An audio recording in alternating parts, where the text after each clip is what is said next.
Welcome everyone to Toonhounds, your fortnightly foray into all things animated. I am Rich, as always, and with me is the cat to my bug, the future daughter to my angry female hero. It is 50. I like how you're the main character in both of these scenarios. I've noticed. Well, I mean, I'm the host, so you know, I'm not gonna do it. I any see other how way. it is. I mean, you can.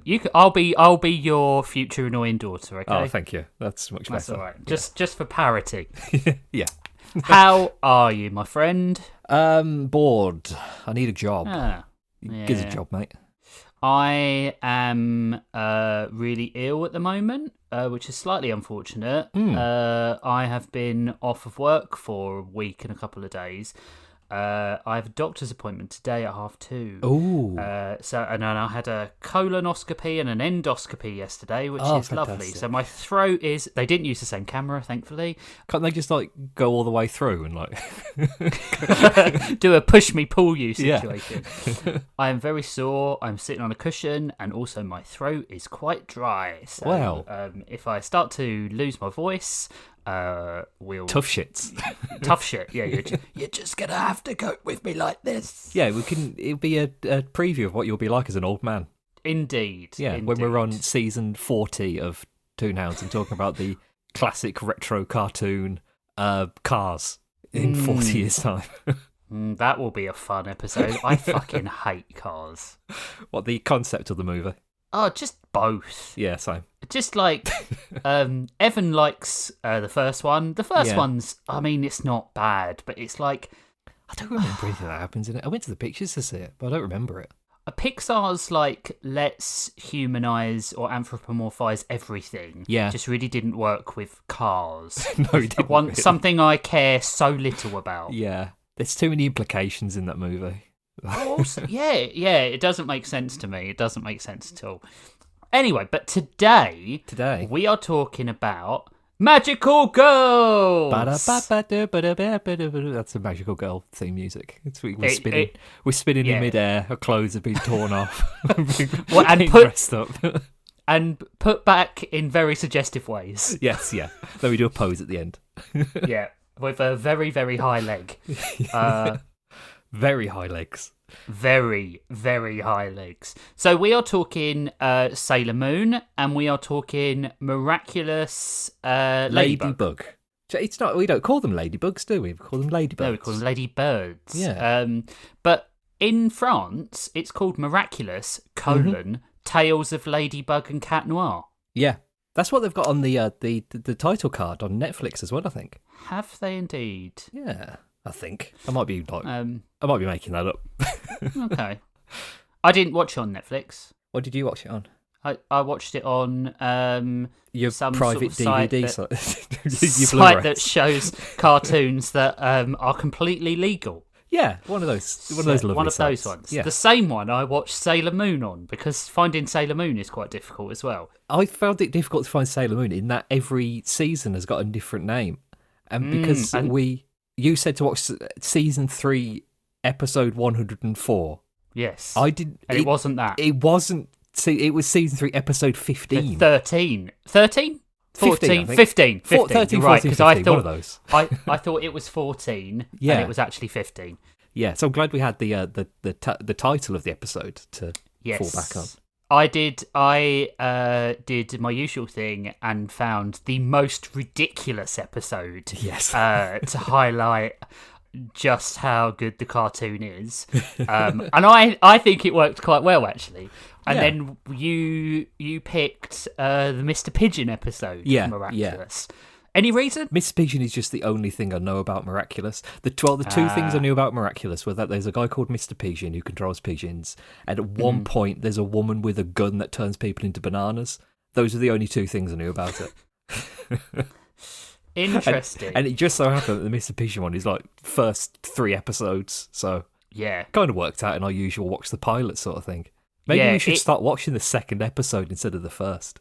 Maybe. I think it was nice not to watch the pilots with these. Yeah. Mainly because I think both of these episodes gave us a sort of more well-rounded view of what the series is about. Yeah, yeah. I got the feel from these.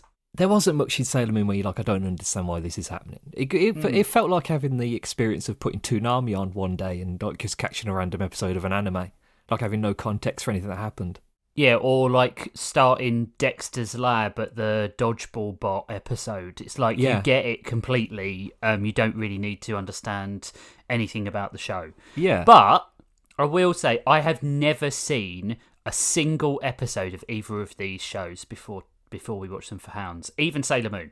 I'd never seen Sailor Moon. That's surprising. Sailor Moon was on all the time on Fox Kids. It was like watch that every single day after school. I think I've seen like every episode of the original Sailor Moon. I mean, it's very good. I could see myself watching it. I just don't know why I hadn't. Yeah. I mean, I don't know what dub version I watched, though. Because, there's like 4 different versions. Oh, yeah. Yeah, there is. Yeah. I found it really weird that they were calling, what's her name? Chibiusa. Chibiusa, small lady, small lady. Chibiusa. Because Chibiusa does mean small lady. Yeah.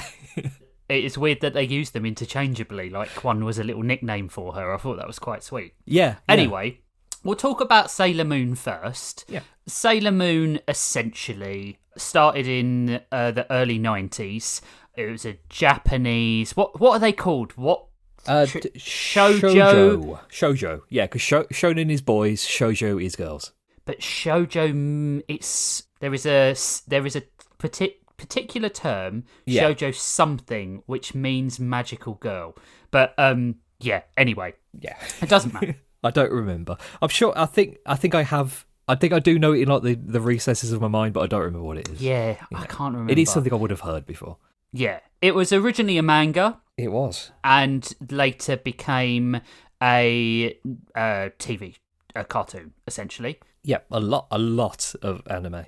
Yes, an absolutely huge anime. How many episodes were there? Jeez. 203. Yeah, quite a few. So, essentially, but the background around Sailor Moon is in 1990s Tokyo, sort of like slacker 14-year-old called Usagi meets a talking cat who's magic called Luna, and Luna gives Usagi the ability to transform into Sailor Moon, which is her magical alter ego, and gives her the task of finding other magical girls and fighting the Dark Kingdom. Yeah, that's a fair.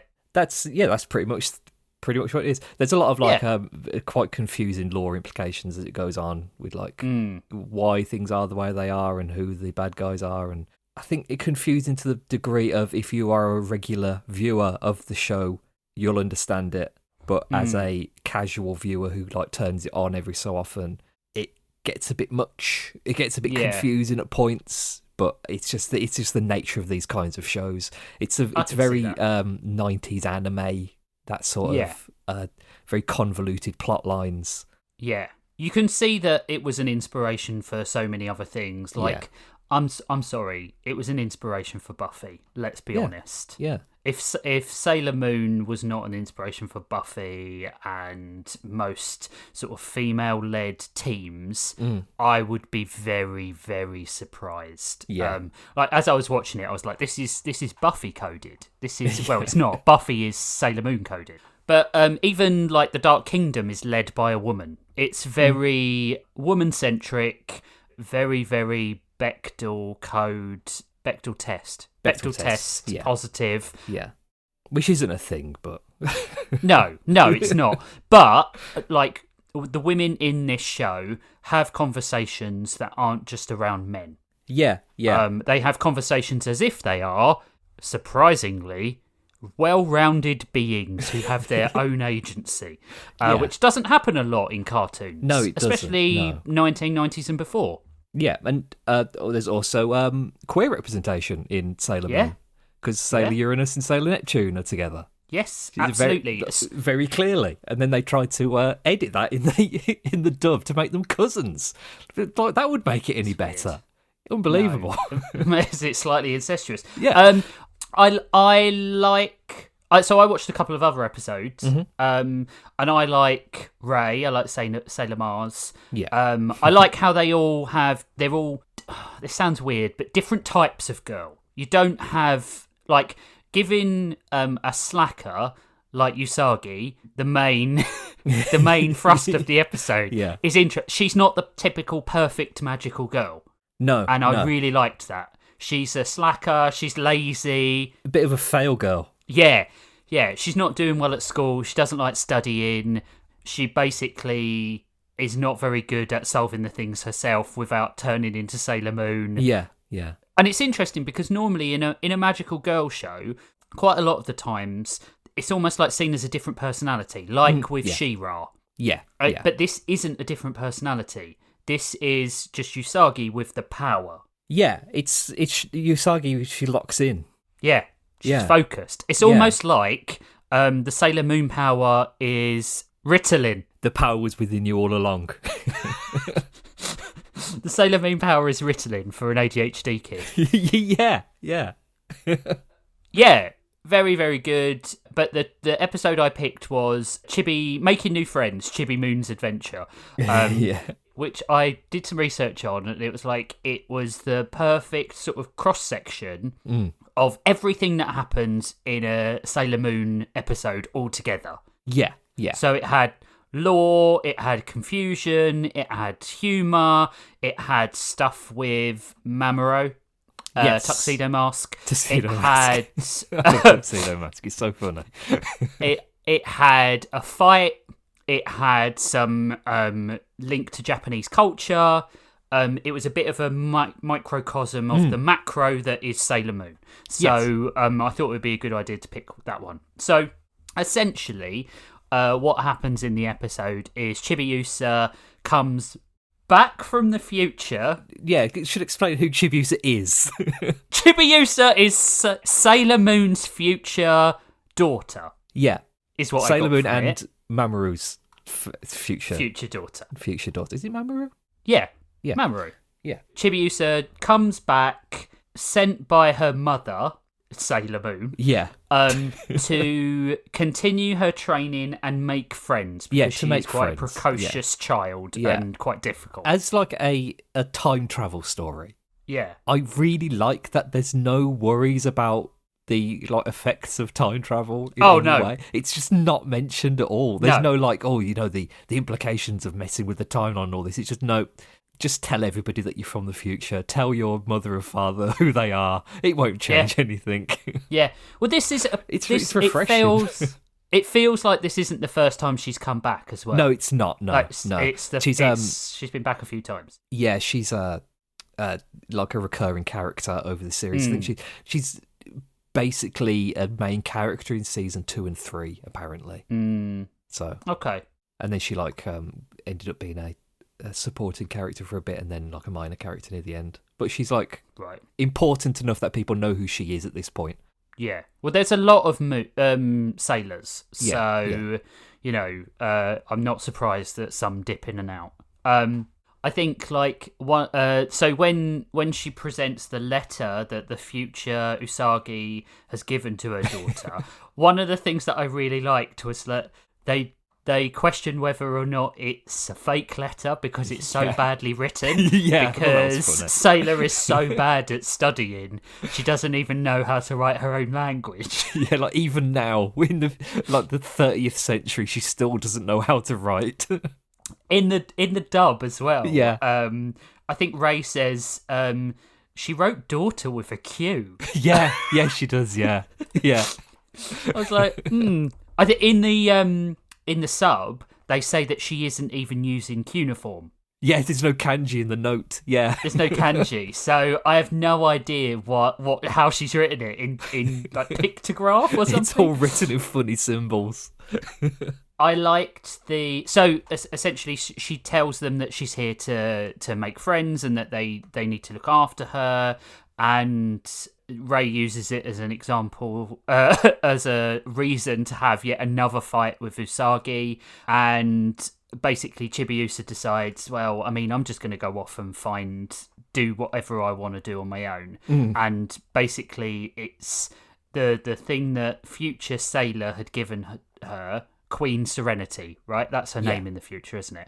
Yes. Is to find and make new friends. Yeah. As some sort of destined thing is likely to happen in the past. I don't think this thing that happens is the destined thing. No, I don't. No. No. I wonder if they drop that. I don't know. Yeah, it would be hard to say.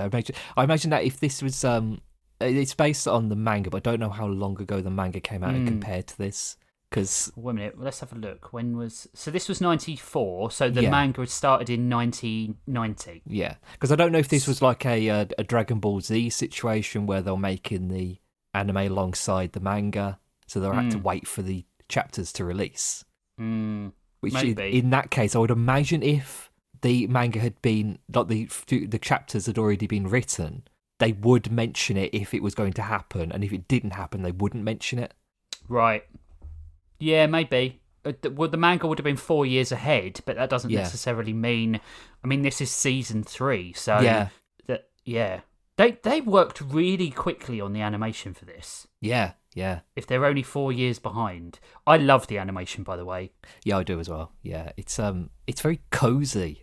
Yeah. Did you see, like, when Chibiusa was walking in the city, did all the really, like... faint detail, borderline watercolor backgrounds were like just really nice. They reminded me of like title cards.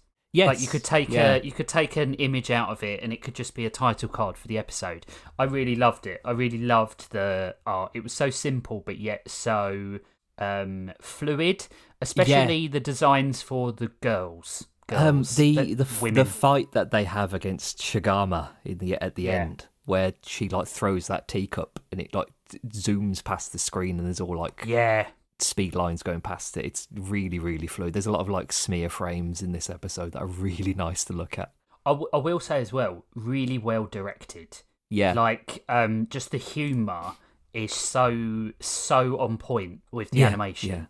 It really good. Like it's if you ever listen to a podcast and you think, man, I wish this was in a visual format. This is the perfect example of how animation can make a joke even funnier. We'll get to it eventually, but the sitting on the feet joke and the Chibi-Yusa, I can't remember what she was called. She was called Sailor. No, she wasn't. She was called something else. Chibi Moon. Chibi Moon, yeah. Yeah. When she first demonstrates her Chibi Moon power, that was so funny. That was really so funny. And you posted a GIF in it as well. Yeah, that really made me laugh. Just the beam just barely reaching her. Well, the beam was like, it went flaccid after about 2 meters, and she had to get closer to the villain, and the villain's like waiting there drinking tea. It was so funny. It was really, really good. But yeah, so Chibiusa is in town, and she thinks that one of the children that she meets in the park is this destined meeting. But this kid is fucking awful. Shinosuke. It was so funny, but so inappropriate. It was, yeah. It was all a big reference to Crayon Shin-chan. Yeah. I thought it was really funny. They even like his like design, like how they've animated him is like Shin-chan, where he's got like the very pointy hands and the low detail mouth and things like that. Yeah, but I thought that was really funny. It was really funny. It was so inappropriate. She tries to make friends with him, and he is a massive bellend. And then basically, what does he say before he flashes her? Says he's got a little elephant. No, but he says something like, "I'll show you my power or my worth," or something like that. And then he flashes her, and then gets dragged away by his mother. Yeah, his mum like beats him.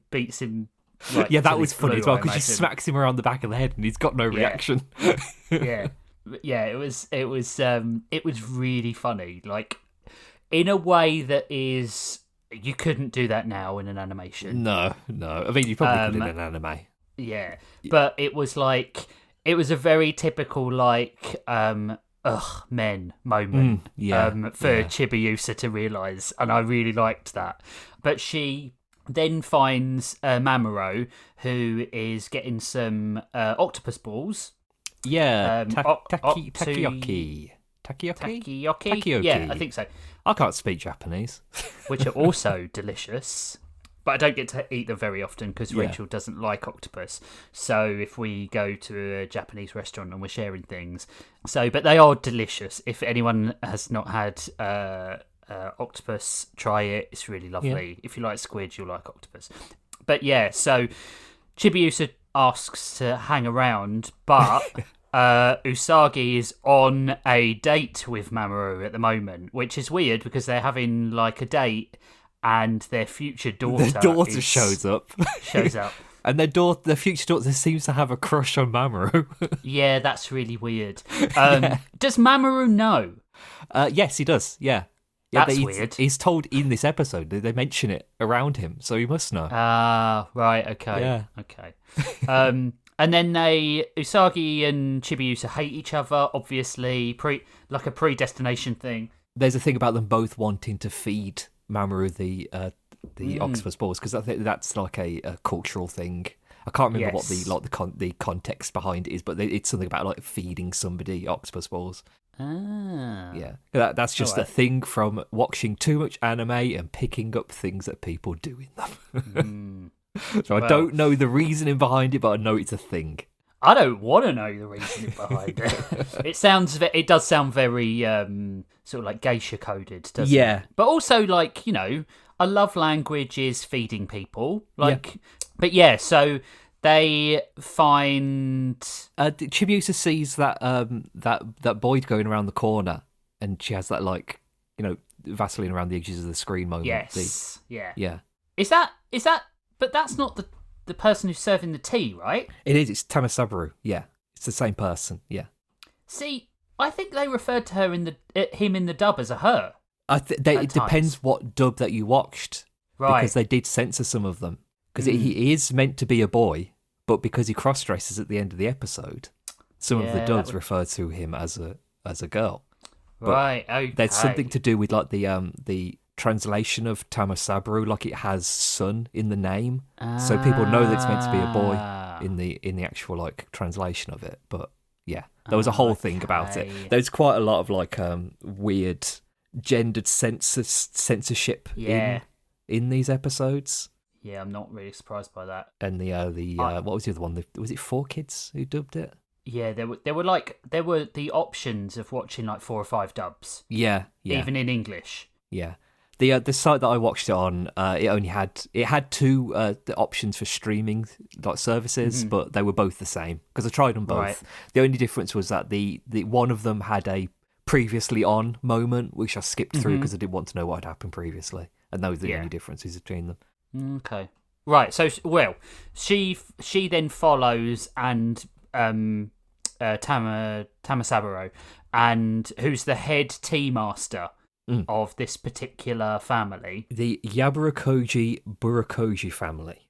Wow, that's a pull. Oh, we're looking. I'm literally it's down the next sentence down. It's the 6th sentence on the Wikipedia, but no, just pretend that I pulled that like I remembered it. Yeah. Good pull, Spivsy. Thank you. Great. But Chibiusa thinks this is the destined meeting because it's so magical and she's never seen a tea ceremony, which I think is really cute. Yeah, I think that's a really cute detail. So, but they meet Uranus and Neptune outside. Yeah. And they are clearly like holding hands, a couple. Yeah, they're together. Yeah. They're not cousins because that would be weird. No. And Usagi really admires them. Yeah, I think that's really nice that because she has her rivalries with some of the other sailors, but with Uranus and Neptune, she's very much like she admires them, and I think that's a really nice. Yeah, it's the difference in the ways women interact in this show is really, really progressive. Yeah. I don't remember exactly, but I think they were new to the show at this point, weren't they? I don't know. I don't think they were in the first season, but I don't remember. I mean, if they're new, they fit seamlessly. Yeah, I'm just going to look up. First appearance was in the first episode of the 3rd season. So Yeah, they were in this season, so they were new to the show. Yeah. That's good. That's good because they fit in very seamlessly. That's Yeah. quite nice. They join in the tea ceremony as well. So the 5 of them are watching the tea ceremony. I love the fact that the million-year-old cup. Oh, yeah. Which doesn't make any sense. No, but it's worth 1 million yen. Yeah. But the ancient cup is used like really so flamboyantly and stuff like that. Yeah, it really was funny. Yeah. I can't believe that Tamasabu is in like 1 episode. This is the only episode he's in. Yeah, because it would be nice to keep someone who is potentially yet another trans analog in the show.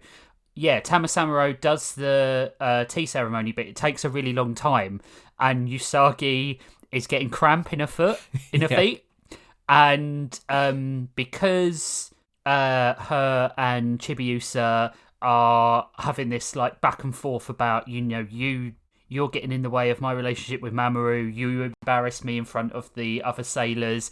Chibiusa smashes her in the foot, which is so funny. Just pokes her in the heel. It's so funny. Yeah. Because when you have cramp or pins and needles or something like that, the last thing you want is someone touching your foot. Yeah. And she punches it. And then she just gyrates for like 15 seconds. And then what happens? Then they punch each other's feet. Yeah.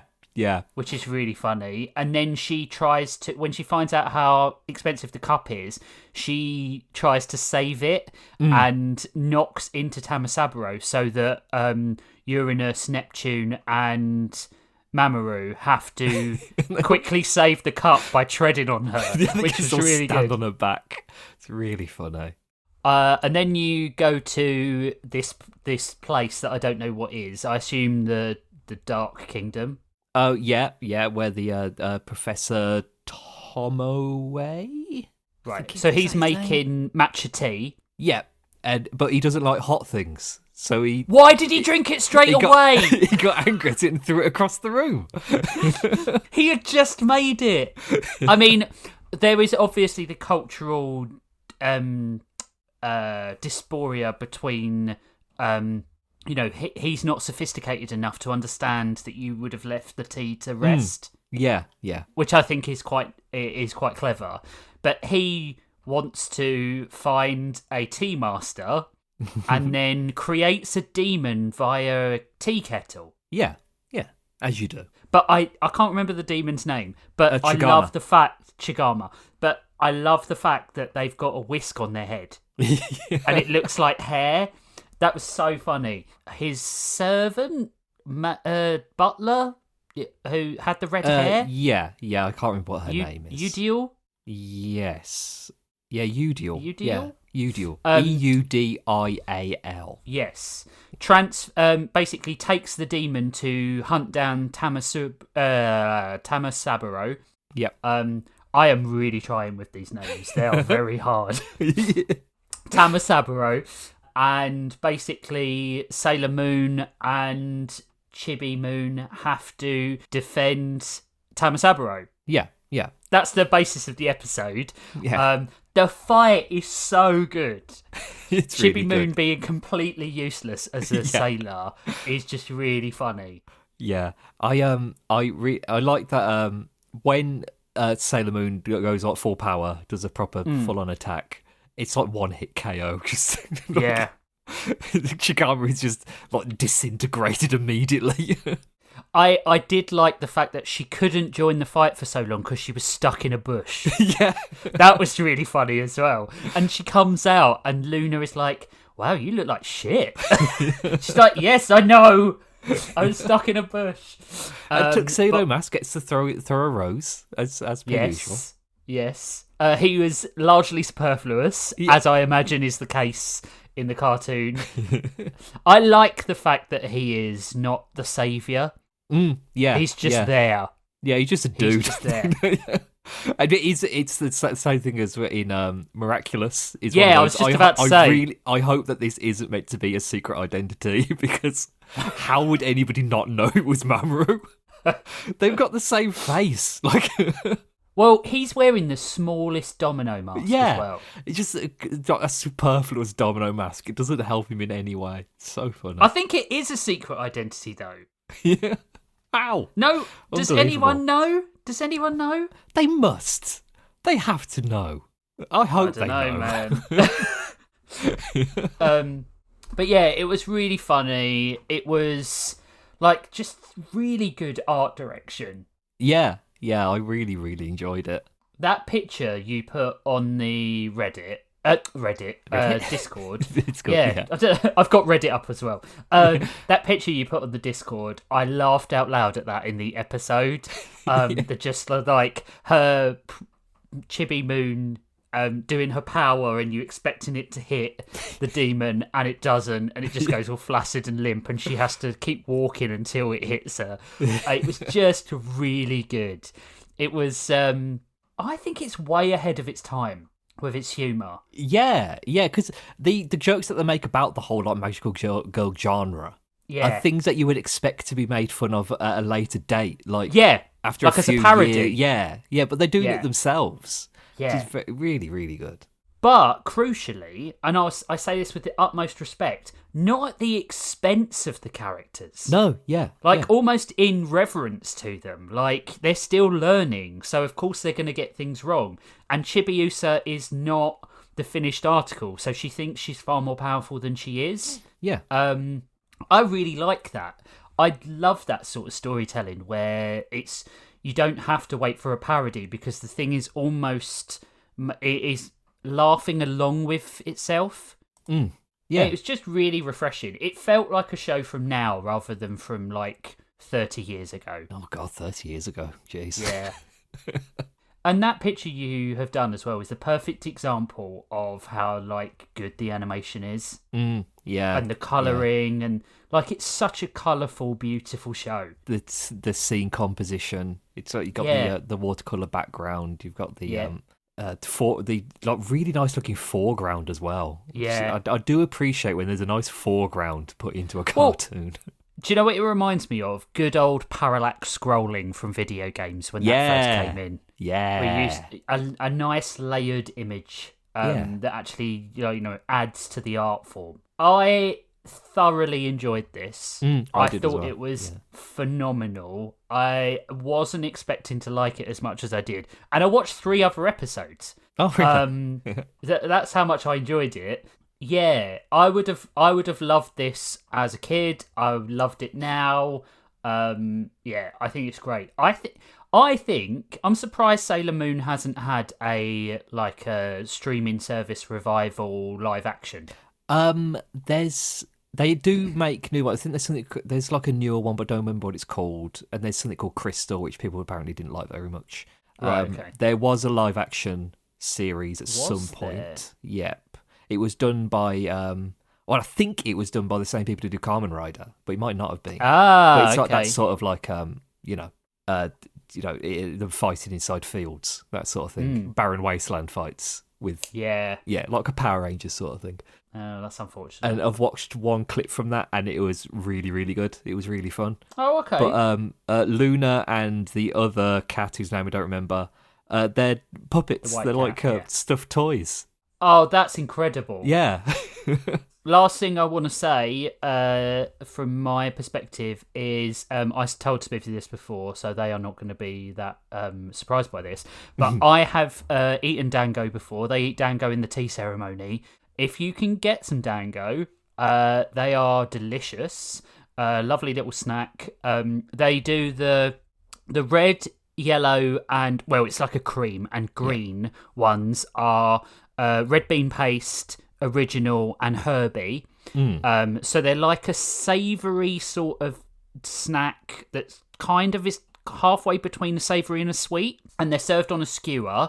And basically, you can get them in a really super savoury one that are the plain ones that just have they're grilled and they have soy on the top, and they are really good. I do like a bit of soy.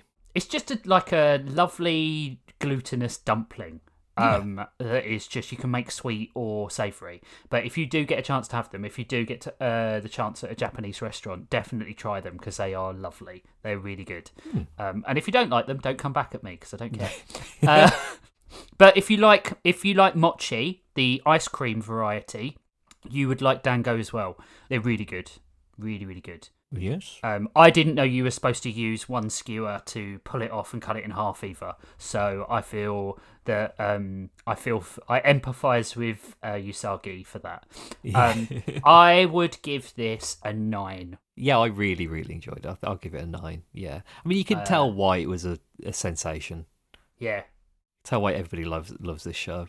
I mean, it's weird because it is like a girly show. It's like intentionally so. But everybody watched it when I was a kid. Yeah. Like even the boys who were like, I only play football and, fight each other. They'd still watch Sailor Moon after school. That's cool. Yeah. I'm not surprised. I don't even think I registered the fact that this was on at the time.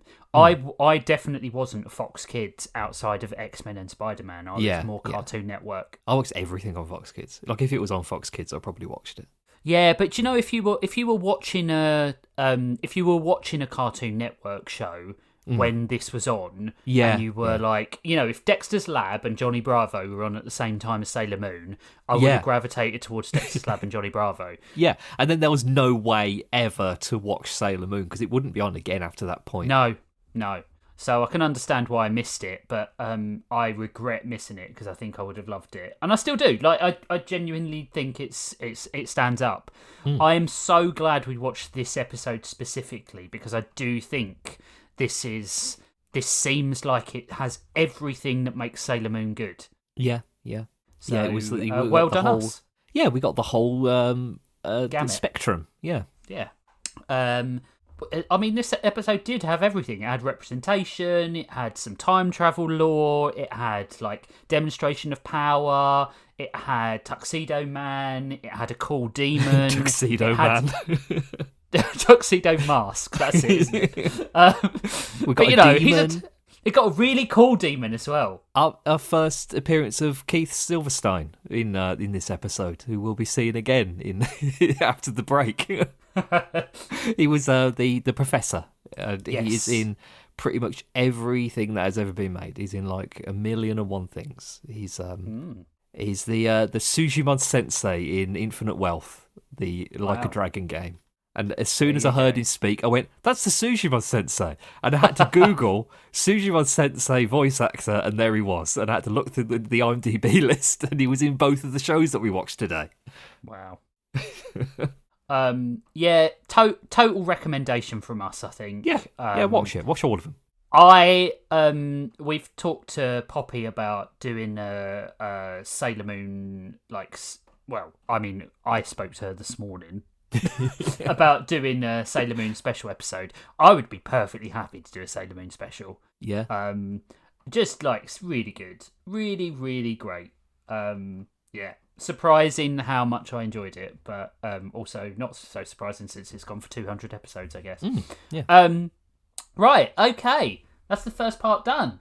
Join us for part 2 when we talk about something heavily inspired by Sailor Moon. And also French. We haven't done a lot of French cartoons. We haven't, no. But we're going to do one next. So tune in, and we'll be right back. Tune in. Get it because it tunes. Yeah, I get it, thanks. A girl's pure feelings do not belong in your hands. A pure heart should be cherished and protected from the likes of you. I am the pretty guardian who fights for love and for justice.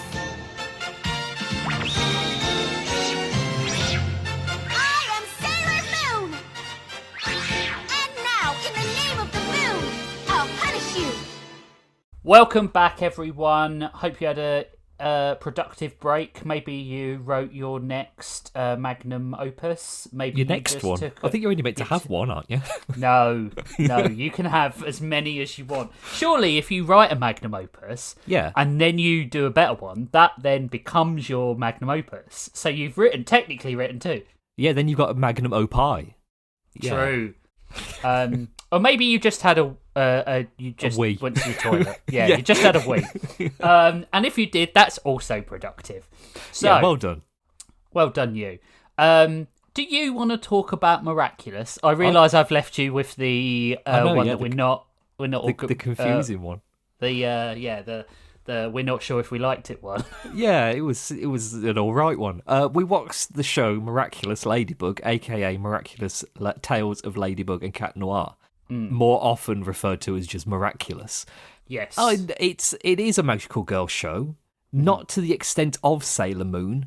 It feels more like taking elements of the magical girl genre and diluting it heavily to be more palatable to a Western audience. It feels like a magical girl show written by somebody who has watched a few magical girl shows and thought, I like the aesthetics of this, I'm going to do something with it. That was my impression of it. You can tell the influence is there because Marinette means sailor woman. Yeah, yeah. I don't know what... It's pretty on the nose. What was it? What's her second name? I don't remember. Marinette Dupain-Chong. Does that mean anything? So, I think she is French-Japanese. Right. I think that that's makes why, even more sense then for like the yeah. Chinese and French descent. Yeah, teenage student of Chinese and French descent. She aspires to become a fashion designer. That aspect of this episode. Well, the episode we watched. A quick rundown of the plot is there is a man named Hawkmoth who can sense people's poor emotions, their sorrow or their hatred or anything like that, and he can use his magical powers of whatever it is, because we don't know. I don't know at this point. I don't know if the show has established it as anything yet, but he has something called an Akuma, and he sends an Akuma to them, which can then turn their emotional state into a power related to something to do with them. So in this episode, there is a guy who loves pigeons, and he is sent away from the steps outside the Eiffel Tower because he's calling pigeons to him, and it's causing a disruption, and that upsets him because nobody likes his pigeons as much as he does. So he is given pigeon powers. Yeah. And he flaps his wings around and goes croo croo, and he flies around. It's really funny. He goes roo roo roo. I think that must be one of those things where animals make different noises in different languages. Yeah. So for us it's coo, but Yeah. for a French person it must be roo, Yeah, right? roo. It was so funny when he did that. Yeah. And he really flaps his arms around. He also gets buff when he gets given powers. Yeah. Well, when you are akumatized, when you're demonized, you all your negative emotion becomes power. Yeah. So not Akuma from Tekken. No. although it's from Street Fighter, Spivsy. Street Fighter. I don't know but this stuff. Still means the same thing. Still means demon. Yeah, yeah. But he turns into Mr. Pigeon, who's a supervillain, and he is kidnapping people. Honestly, I don't remember why he was kidnapping them, what the his evil plan was. But he's kidnapping people, and he gets into a bit of a scuffle with Miraculous and Cat Noir, who is another hero who has a magical transformation like Ladybug, who is her friend from school as well. And I don't think they know each other, but I think that's one of the things that people like about this show is that there's like a romance angle between Ladybug and Cat Noir, and also Marinette and other guy whose name I don't remember. Is it? It's not Adrian, is it? No, Adrian's his dad. No, it is. Adrian Agrest. Adrian. Gabriel's his dad. Yeah. Gabriel's his dad. What I find interesting is it's very clear, even from only watching this episode, Cat Noir likes Ladybug. Yes, but Marinette likes Adrian. Yes, yeah. There's like it's like a love quadrangle between the two of the same people. Yeah, it's like a Peter Parker Felicia Hardy situation. Yeah. Which fits with the cat theme in as well. Yeah. I like the relationship angle that they're going for between them, because it gives it a bit more of like a reason to watch. I think these are one of them these shows where I think there needs to be a will they, won't they aspect to it to give the plot of their relationship somewhere to go. Because if they knew each other, I think it would be too much of a team up partnership thing.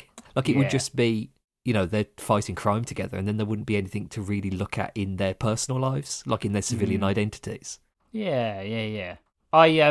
I wonder how long is that going to be, like a Moonlighters situation though, where you get rid of they're teenagers, so it's not really sexual tension, but that love tension. You get rid of it, and the show becomes poorer for it. Yes, but similarly, I think one of the best things of like Brian Michael Bendis' run on Ultimate Spider-Man is that Mary Jane Watson finds out very quickly that he is Spider-Man. So you don't have that bullshit of, he's away all the time. Peter's away when something is happening. I can't imagine why. Yeah, I remember when they find frustrating.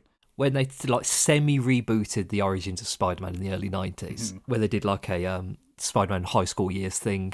Where it was just these adventures in school. They established that Mary Jane saw Peter leaving his bedroom window when he was like Spider-Man for like a week and a half, and that she'd known that entire time. Yeah. Which I like as a retcon. I think it works. I do, because the problem then doesn't become the fact that she doesn't know. It becomes that he doesn't trust her enough to tell her. Yeah. I do like that sort of thing. I like that. Yeah, the side plot, the B plot of this episode is to do with a fashion design contest where they've got to design a derby hat, because Marinette is in fashion school. She's training to be a designer. You can't do anything in Paris if it's not fashion. You can't, no. Or food. This bored me, the B plot. I didn't care. I didn't care at all. It was just... And they kept playing this weird, like, Sims-ass music. It's like the most, public domain copyright free music kept playing. I thought, this is rubbish. When they got into like doing the Cat Noir Miraculous stuff, I thought it was quite fun. She did like the she's got this little goober who like hangs around with her, whose name I don't know, but he's called like a Miraculous, which is where the powers come from. He's like a living gem, isn't he? Yeah. This little freak who lives in a bag. Yeah, he's no Luna. No, not at all. No. No. When they do like the magical girl transformation, it was pretty weak, like in comparison to Sailor Moon. I think it was the fact that it's in 3D. It's a CG animation. You can't really... I don't know. I mean, it looked fine. It just wasn't very fun or interesting to watch when she gets turned into Ladybug. I think it might just be the fact that her costume is so, like... very bland. Like, it's not a very interesting costume to me. It would be if it had some sort of accoutrement. If it had like, some sort of frill or other element to it, but she's just in a cat suit. Yeah, it's very boring. That's not very interesting, unless you're Catwoman. Yeah. And she's not Catwoman. Like, that's for somebody in fashion school, I hope that's like a thing, that her costume is incredibly unfashionable. Like, she's wearing a polka dotted cat suit. It's awful. I find that is unforgivable, that she is a fashion student, but every time she changes, her costume doesn't change. Yeah, because that would be she cool. would constantly be changing it around, making herself look different, adding new bits to the costume. And I know why they don't do it, because they want to, like, give kids the sort of like person to gravitate towards, the tentpole of the animation. But that wouldn't be realistic. No, I think I think the animation is one of the weaker points, because I said to you before, didn't I, that it felt like AI slop. It does at points, it felt like really poor Paw Patrol CGI. Felt like I was do you know what it felt like? It felt like I was watching the animated rendition of Subway Surfers. I think it's the everybody looks too clean. It's a very clean city that they're living in. Yeah, it's not aesthetically pleasing to me. Like, there needs to be some like more grain on things. It's too clear cut, too shiny. Like, when they're in the school is like immaculate. Like, it's presented perfectly. Like, everything is just straight lines, smooth surfaces, and I just don't like it. I need a bit of grime to it, especially if like you're doing a superhero thing where people are fighting crime and things like that. Like, why wasn't there a scene where there was like a house just covered in bird shit? I mean, it's an episode about pigeons. Yeah. There should have been feathers and dirt everywhere. Absolutely. And I've been to Paris, and let me tell you, that city is covered in dog shit. That city is not the beautiful... it is a beautiful city, don't get me wrong. Like, it's very... like, it's hard not to be swept up in the romantic architecture and food culture and all that stuff. But it is not a clean city, like most European capital cities. Yeah. It is very polluted, and it is, filthy, and there's bed bugs everywhere, and blah blah blah blah blah. It's not lovely and colourful as well. Paris is a very grey and beige and terracotta, but that sort of like ambery yellow coloured city. I don't know. They were trying. You can't really do a series like that. No. But there was no grime. It's way too clean. The animation style in itself is way too clean. It's too smooth. It's uncanny valley. And let me tell you, you would not be able to sit on the steps with that view of the. Oh God, no! I was thinking that. Eiffel Tower. Outside the Eiffel Tower, there's nobody there. Yeah. Where did all the people go? She went on one of the off days. Apparently, the Eiffel Tower was shut. Yeah. Paris is shut today, everyone. We meet a couple of characters in this one. Her friends from school. Alia is one of them, who seems to be her best friend. I don't know anything about these characters apart from what we see in this. Then there's the bad guys, the Mean Girl Club, Chloe and Sabrina, who they gave me such... Well, one of them gave me Marcy from Peanuts vibes. Yeah, you know what I mean? Absolutely. Absolutely. But without the loving relationship there. Yeah, Sabrina reminded me of, ironically, the bad guy from Sabrina, the Teenage Witch. Remember in the first seasons, I can't remember what her name was, Gemma? He was like the evil character whose family is rich and she ruins things for people. Very tropey characters. Yeah. Didn't really do much for me. It felt a bit... I don't think these two are going to go anywhere, but maybe this is going to be one of them shows where they have like a huge like plot line or something. Like there's going to be a heel turn and they'll get powers or something, but who knows? I would hope that the evil rich woman gets her own Miraculous, and she is a terrible, terrible person. Yeah, that's what I would want. But I don't think it would happen. Do a Flash Thompson with it, where she's make her super shithead, and then she becomes like over the course of time becomes a bit nicer. But yeah.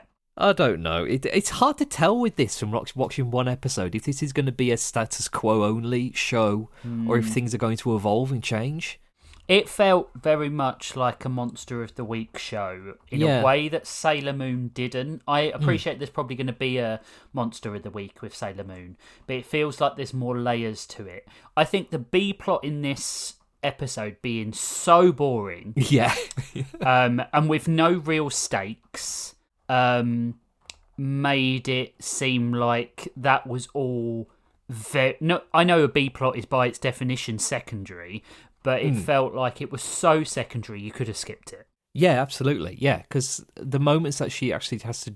It feels like she was forcing herself to participate in the B plot, like in the plot of the show.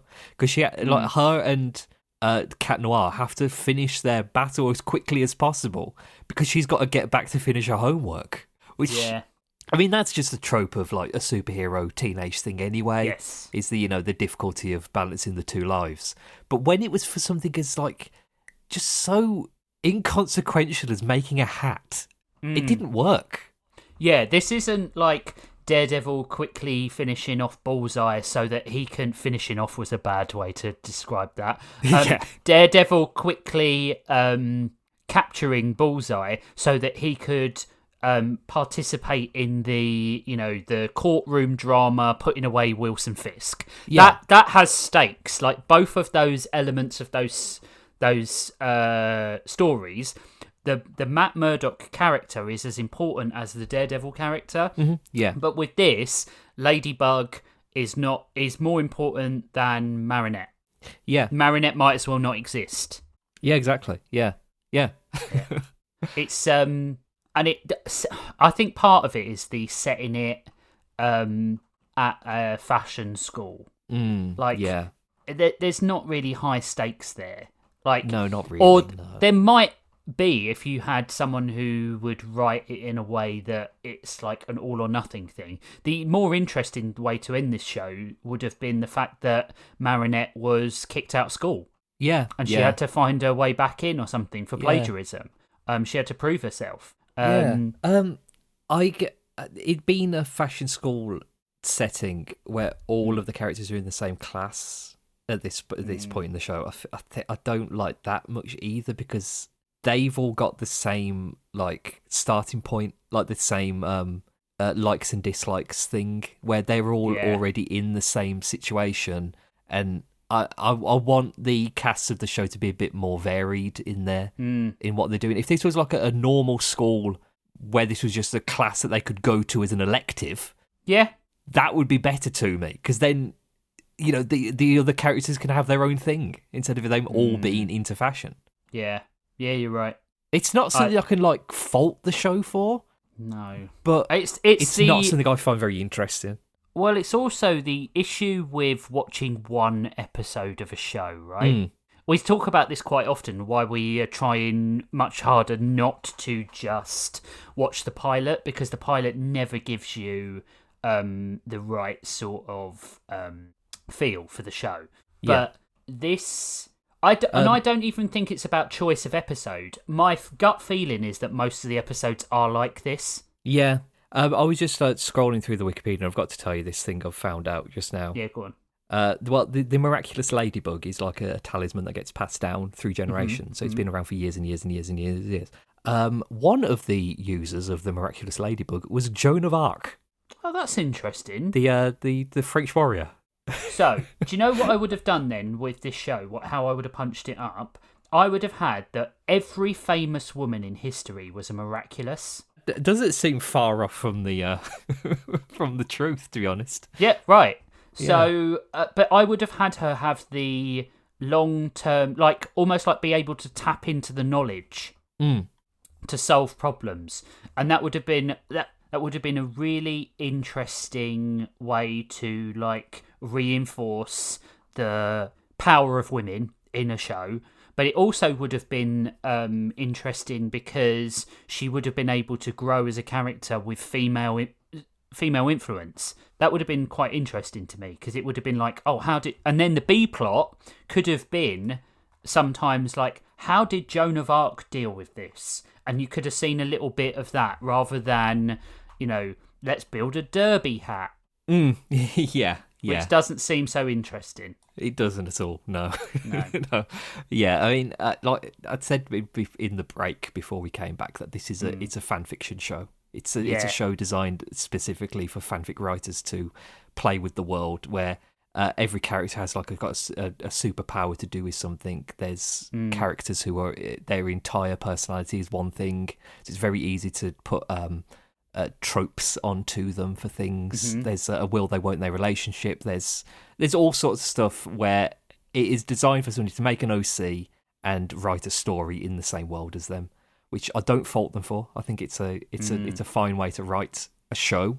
It basically comes with a guarantee of a fan base. I think if you make a show with lots of characters who have got superpowers and then add some like centuries old lore to it, you're in for something. You've got something going. I agree. Because scrolling through the Wikipedia, there's a lot of stuff in this. All this lore and implication and stuff, and like there's all different superpowers and there's all different characters. I could see why people really like this show, but from watching this episode, I don't think it's that good. No, I think she's too young. I think that's a problem with it. I think we should move away from having children written by adults. Yeah. As the because it doesn't seem genuine. She doesn't seem genuine as a character. I would like it if she was like, let's set it in The Devil Wears Prada. Let's do something like that. Let's make her Anne Hathaway, but the analogue for Anne Hathaway, where she's trying to make it in a business and she's trying to do all these facet parts of her personality. That was one of the bits I actually genuinely liked about Wonder Woman 84, the bit where she was trying to manage her work and trying to be outworked, because there's not a lot of things about that film that are very good. Yeah. But that bit I quite kind of liked, the whole trying to juggle those elements of her life, because a lot of the big challenges around being a woman who works is the fact that institutional sexism makes you have to feel like you have to juggle every element of your life. You can't let a plate stop spinning. I think that would be a much more powerful message to give to women. Yeah. And it would make it appeal to a wider audience, and it would make the message seem more interesting, because I don't like a show without consequence either. This seems to be a reset button show, and there's a lot of these which I kind of struggle with in animation terms. Sailor Moon doesn't feel like a button reset. She's going to have to deal with the fact that she has met her future daughter. There's lots to like, but it's not quite. It's almost like they had some ideas and they stopped at a 7 rather than refining it to a 9. Yeah, I know what you mean. I can see a lot of work went into this. So I imagine that as a whole, the writing is probably the best thing about Miraculous, especially when it comes to juggling all the characters and putting the lore in and all that sort of stuff. But it gives. It feels like one of those shows where they put a lot of work into trying to make it as many things as possible, but then falling at the final hurdle. Yeah. At one point, like 10 people get Miraculous. Yeah. There's a... Everybody gets one. It's one of those. Yeah. There's a pig Miraculous, a mouse Miraculous, a minotaur. Yeah. There's an eagle, there's a fox, there's a dog, there's a bee. Well, also, it's a boys and girls team, and it's kind of I feel sometimes that takes away from it. Should it have been just a woman-led team? Yeah. Looking at the page for Hawkmoth. It's Hawkmoth, Scarlet Moth, Shadow Moth, Shadow Noir, Monarch, Bug Collector, and Night Tormentor. That's confusing. Yeah. that's just, it's too much. Yeah. I didn't love it. I've got to be honest. I thought it was okay. Yeah. I thought it was a solid 6 out of 10. Yeah, I mean, we've probably been a bit harsh from watching the 2nd or 6th, depending on but who that's you ask all we can episode. do. Yeah, I mean, we're not going to watch the entire season, are we? No, absolutely. I imagine that if I was 14 when this came out, I would love it. That's the impression I get. I think I would really enjoy it when I was a kid. Yeah, my biggest thing is the animation. Yeah, my biggest thing is always going to be the animation. It's just simply not good enough. It's one of those shows that looks like every other show, and if you're going to do that, you have to have Lower Decks looks like Rick and Morty, right?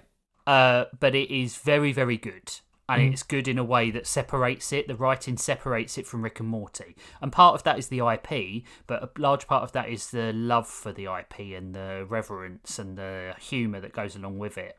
And I don't think that this has picked up the right things from Sailor Moon in order to tell something that is A, different enough, and B, reverent enough. Yeah. So, but we can only judge it on this episode, and this episode's a 6. Yeah, I'd say so. Yeah, I'll give it a 6. Yeah, it's it's fine. It wasn't for me. I can understand why people like it, pretty much. Yeah. I preferred Sailor Moon an infinite amount. I thought it was great. Yeah. And sometimes it's just like that. Yeah, we watched some pretty good stuff, I think. Yeah, absolutely. Right. Well, I mean, that's it for the cartoon part of the show. Have we got any V-mails? Yes, unsurprisingly so. I'm just going to start calling it the V-mail segment, because if anyone else wants to email in, they can. Yeah. But I feel like V is the person who carries the banner quite heavily for this segment of the show. So if you want to send a V-mail, you can send it to toonhounds@gmail.com. Yeah. But for now, this is the V-mail segment. This email is entitled... Sorry, what? This V-mail is entitled... Richard, the emails will continue. Listen to Getting on the Grid, an audio essay podcast series starring V and Squid. What do you mean how it would work? It'd just be 3 episodes. What's wrong with that? You think we're out here writing 20 pages every 2 weeks for our book podcast? Next scroll. Evidently not. V. Evidently not. This email is entitled, Hello, Richard here, and more emails for your podcast show. I picked Steve Cram for my 5K programme. Who is he anyway? Steve Cram, he's an athlete. He is an athlete. He crams. He's known for cramming. He was track and field. He was a runner. Lovely. Yeah. He's a middle distance runner. He set the world record in the 1500 and the 2000 metres. He won the 1500 metre gold medal at the 1983 World Championships and the 1500 metre silver medal at the 1984 Olympic Games. Fastest man alive, Steve Cram. I think also now he's he works for the Olympics Committee, or am I thinking of Sebco? You might be thinking of Sebco. I might be thinking of Sebco. He's the Chancellor of the University of Sunderland. Oh, nice. There you go. That's good information for pub quizzes. Cramming it with Steve Cram. What up, crammers? I think I forgot how emails work. Uh-oh, yeah, schmovin' groovin'. And the body of the email is empty. Next Vmail. Episode suggestion. The suggestions is Alpha and Omega. That's 2 things. Richard Operational defied these nuts. V. What? Alpha and Omega. That's 2 things. Well, no, because Alpha and Omega is one thing. It's a movie called Alpha and Omega. Yeah, I don't know what you're talking about. This isn't like a ABO thing, is it? I don't know. Send us the links, V, for God's sake. I mean, I don't want to do the research for you. What are you doing here? If you want to suggest something, suggest it in a proper fashion. This Vmail is entitled "Email About the Show." Oh, that's refreshing. That's refreshing. Haven't seen any of the cartoons you've been watching for like a billion years, so that's why my emails are so terrible. Really, it's your fault, Richard. Watch more V things. Yes, well, I know I've seen BoJack Horseman, but I don't know what I'd say about that. V. Wow. There is so much to unpack there. The whole point of the show is that you watch the things so that you can be informed about the things that we're talking about. And the next thing is, even if you have watched them, you're utterly useless. Oh dear. And that was our emails. I'll tell you something about the show. Sometimes we haven't watched them either. We have to watch them for the show. We haven't watched things 99% of the time. It's rare that we watch something we've actually seen. Yeah. Which I like. I like doing that. I like having fresh eyes on things. Yeah. Because especially things that we haven't seen that we probably should have seen 20, 30 years ago. Yeah, exactly. I genuinely think that's an exciting way to do the show, because we don't go in with any preconceptions. So, perfect example, I can't give an objective assessment of Transformers the animated movie because I saw it when I was young and it means a lot to me. Whereas I can give a completely objective assessment about Sailor Moon and Miraculous. Yeah. As objective as a man can, who's doing a show that's dedicated and, much beloved by a largely woman and girl-based audience. But, as Spivsy said, lots of boys and men were watching Sailor Moon too. So, yeah. And that's our emails. Emails over. Excellent. What are we doing next time, Spiv? We are doing Violent Superheroes. And we're going to be watching Invincible. And the boys present something. What's it called? Themselves. Boys present the Sword of Damocles. I don't remember what it's called. Let me just check. It is called Diabolical. I was close. I knew it was a D. The boys present D. So, I'm going to warn you in advance. Invincible, I'm going to talk about the last episode of Season 1. Right. So, if you don't want to be spoiled, Spivsy, I'm including you in this, you might want to watch the season. Okay. It's very worth watching. Yeah. I would say refines Kirkman's work in a way that makes all the superfluous things not relevant and makes all the things that make the show, the comic, good far more prevalent. Oh, nice. I like that in an adaptation. Yes, so it's dropped some of the things that it doesn't feel necessary in order to tell the story. Yeah. But remember, Robert Kirkman is a producer of the show. Yeah. So Seth Rogen hasn't decided to do that, and the other guy he works with, I can't remember, Ira something. It'll be interesting to see some adaptations between a comic which is quite good and a comic which is absolute dog shit. Because I hate The Boys. I think it's shit. The comic, really, the comic really is bad. Awful. The show's terrible. Good. Yeah, the show's good. The comic is awful, just horrendous. The 2 weeks after that. We're doing video game stuff again. We're watching the Super Mario Brothers movie from 2023 and one of the terrible Resident Evil animes. Yeah, I haven't decided on that yet. We don't know which one. I can't think of. By next time we'll have the episode after that loaded up as well. Yeah, shall I? I'll just give you my shot at it. What the episode go. Driving. I want to do something about driving because we were talking about cars earlier. Okay. Let's watch Cars and also Initial D. Okay. Is Initial D the Initial D is the anime with like drifting and stuff. It's the street racing anime. Okay, I thought you were going to say Redline. We could do Redline, Initial D, or Speed Racer. Your pick. Oh, let's watch Redline. Watch Redline. Because I feel like we'll do another a car episode at some point, but it's been a long time since I've seen Redline. Yeah. And the animation is beautiful in Redline. And it's been, like I say, it's been a hell of a long time since I've seen that. Yeah. So I'd love to be able to do that. And Squid reminded me of it the other day when he was talking about action films when we did the action film Rushmore on Story Lords. Yeah. All right. Redline. So Cars. And Redline. And Redline. Cars, the thing I went off on saying how much I hated it.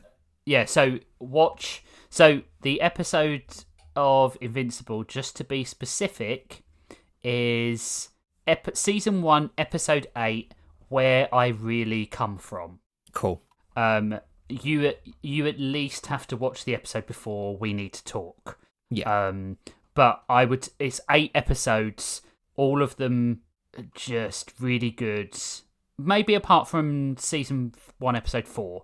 I would say season 1, episode 4 is a bit boring, but the rest are very, very good. Yeah. Yeah. I'm looking forward to seeing that then. Yeah. Right. Cool. Okay.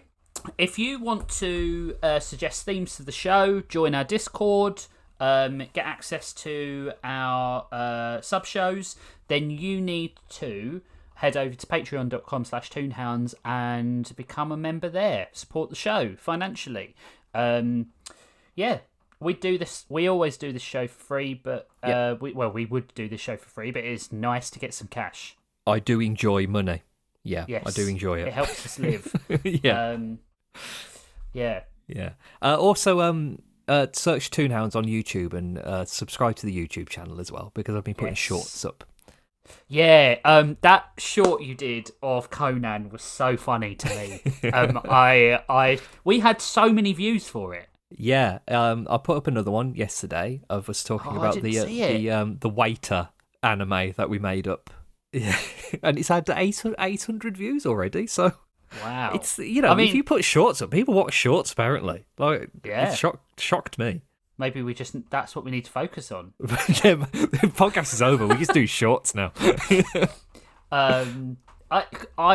We need to remember the fact that you're going to put these shorts out, because I feel like maybe we sometimes need to go a bit heavy into one thing. Yeah, I've got 4 of them in the backlog. So nice. Yeah, I did. I've made 5 of them at once, so I thought that was quite clever of me. That's pretty cool. Have you gone further back, or have you gone? No, just the last episode. Yeah, I mean, I could go further. Cool. I can go further back, but I'd have to listen through the episodes to find bits I want to do, and I don't know if I want to sit down and listen to our show for 2 hours.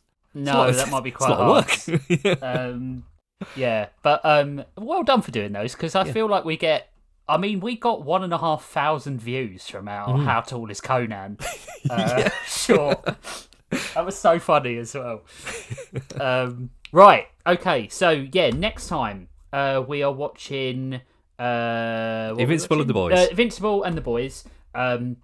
Invincible will be full of spoilers. I was trying to think of a way where I could talk about the episode and the comic and not be spoiler heavy, but it's not going to work. So if you are a fan of Invincible, you want to read Invincible, or you want to watch Invincible, you've got 2 weeks to do it, basically. Unless you don't listen to this episode, which we don't mind. We never mind if you're trying to preserve how you feel about a show.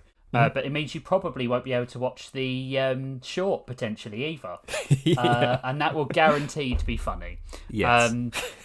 So right, if you need to send us an email, or if you want to send us a Vmail, then you can send it to toonhounds@gmail.com. Sorry, V, I can't change the email address. No, they wouldn't. They wouldn't come to us. It wouldn't come to us. And apart from that, check out the shorts on YouTube. Check out the channel. Like, comment, subscribe, all that stuff. Get us in the eyes of other people. Please, it'd be lovely. And thank you for listening. As always, we love you. Be kind to yourselves. Look after yourselves in these days of horror and just outright dishonesty. And stay true to yourselves. Right. See you in 2 weeks. Bye. Bye.